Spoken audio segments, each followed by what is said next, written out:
So for all intents and purposes, your boy just finished up his first semester of college. I have like an online final to do and I don't know, some other assignments, but I'm not going back to campus until January of next year. And during my first semester, I used a lot of devices. I came in with the iPad Pro 11. I came in with the MacBook Pro 13-inch and the Surface Pro or the Surface Laptop 13. I've been using that. And just about a month ago, I started using this big boy, the MacBook Pro 16-inch, for my own creative work, and I bought this for review, and I wanted to see how it would fare in a college or school setting. And let me tell you, I had high hopes. I have enjoyed many aspects of this laptop, even on the go.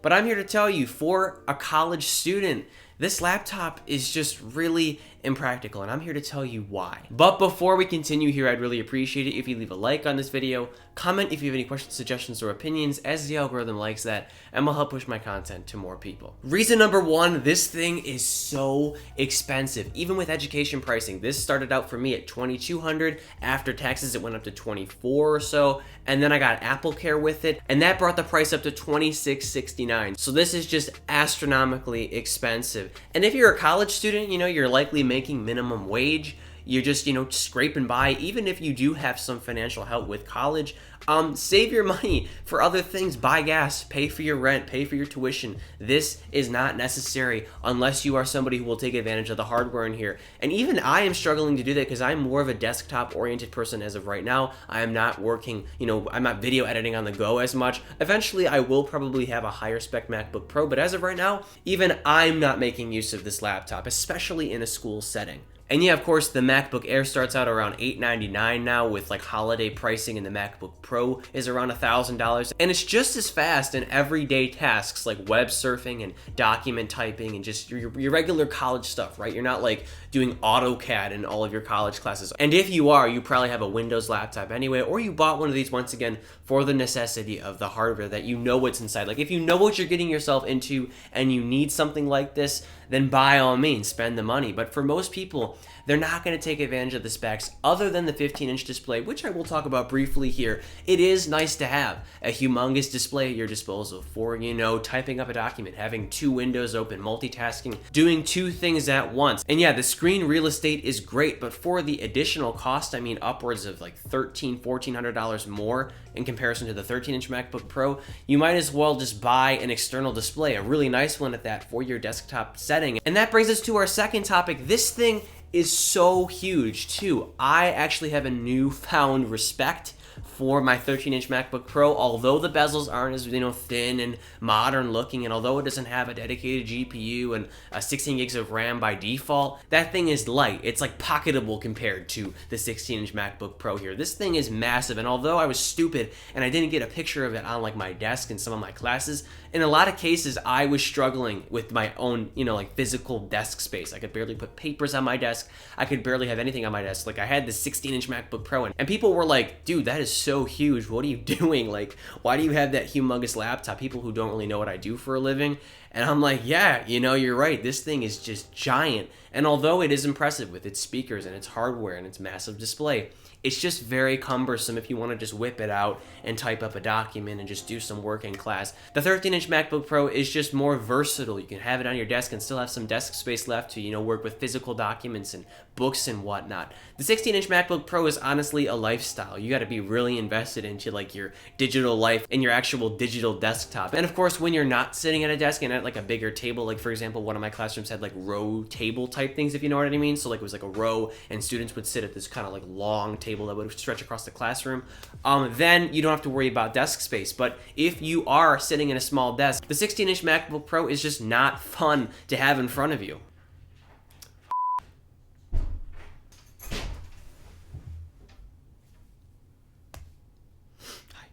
But with everything said, with this laptop being super expensive and super huge or cumbersome, if you're in the target demographic for this, if you have the money saved, if you want the components for whatever reason, if you're doing creative work in AutoCAD and just anything that's intensive and you need a 6-core processor and a GPU and a lot of RAM, then by all means, buy this laptop. I'm not discouraging you if you know who you are and what you need. But for most students, I gotta say, a 13-inch laptop of any kind really is just more portable and economical and just overall student friendly. I have had no issues using the 13-inch MacBook Pro to get real work done. After all, the display on the MacBook Pro 13-inch is bigger than the 12.9-inch iPad Pro, which if you think about it, is a pretty big tablet, and people manage to get work done on that. And of course, there are great things about the 16-inch MacBook Pro, like the new keyboard. It's no longer butterfly, which makes the typing experience just a lot better and reminiscent of the older MacBooks. But with that said, the 13-inch doesn't have a bad keyboard. I actually enjoy using it. It has a nice tactile aspect to it, and if you get a newer one, it's going to be less susceptible to breaking with the dust that could get under it, whatever. But obviously, the 16-inch MacBook Pro does have a superior keyboard, and hopefully we'll see it implemented in future iterations of Apple's smaller laptops. So ultimately, if you are a college student and you're looking for a new device or laptop for the winter semester of next year or just next year in general, I would say refrain from buying the 16-inch MacBook Pro, as awesome as it may be, because it's so expensive once again, and because it's just huge.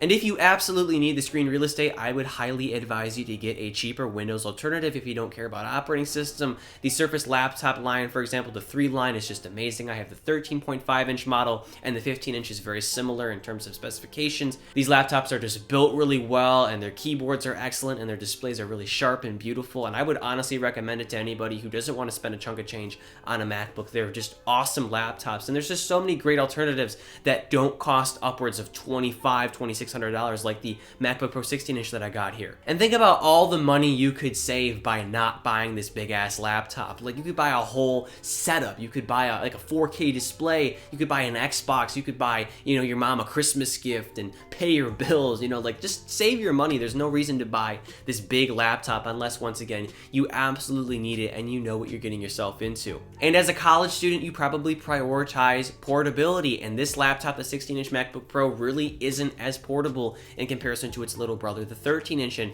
trust me, putting this into your backpack and hauling it around and having to take it out is no fun task. Having a smaller laptop really does have its benefits, especially going class to class throughout the day. And that's really all I got. I love this laptop. I probably will buy a higher spec one for my own reasons, but for school, I gotta tell you, I'm keeping my 13-inch MacBook Pro. I love it to death still, even though it is an inferior device, obviously spec-wise and display-wise and keyboard-wise, but still, portability and price is where it's at. I am very likely going to return this laptop and get my money back and buy a new one when I really need it. But as of right now, the 13-inch will do me justice.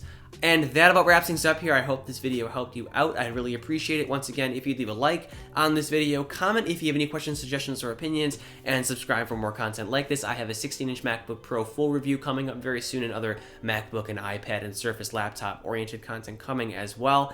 And as always, I'm Noah, and I will catch you all in the next one.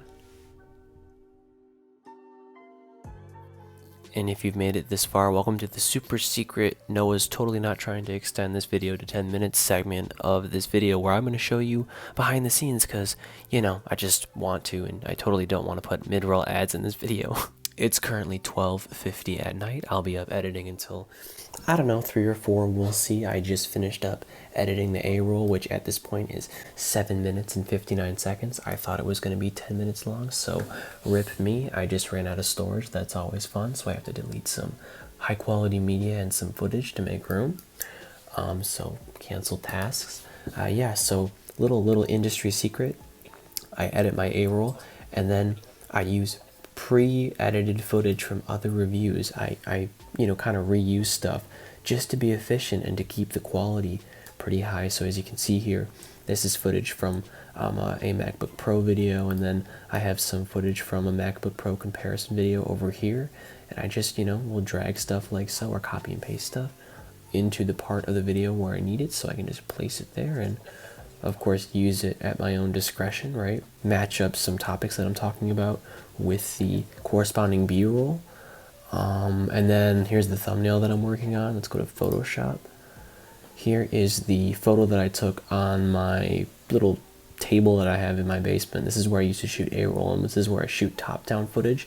What I'm going to do is I'm going to cut this out, right? And then I'm going to add a colorful background like you'll see, or I might keep the wood because it looks nice. And then I will superimpose the display here, which never looks good right out of camera. And then, do some Lightroom editing and So yeah, this is what I do very early in the morning on Saturday and Sunday and during the week when I can. And yeah, hope that was cool, I guess. Thank you for watching, and I will catch you all in the next one.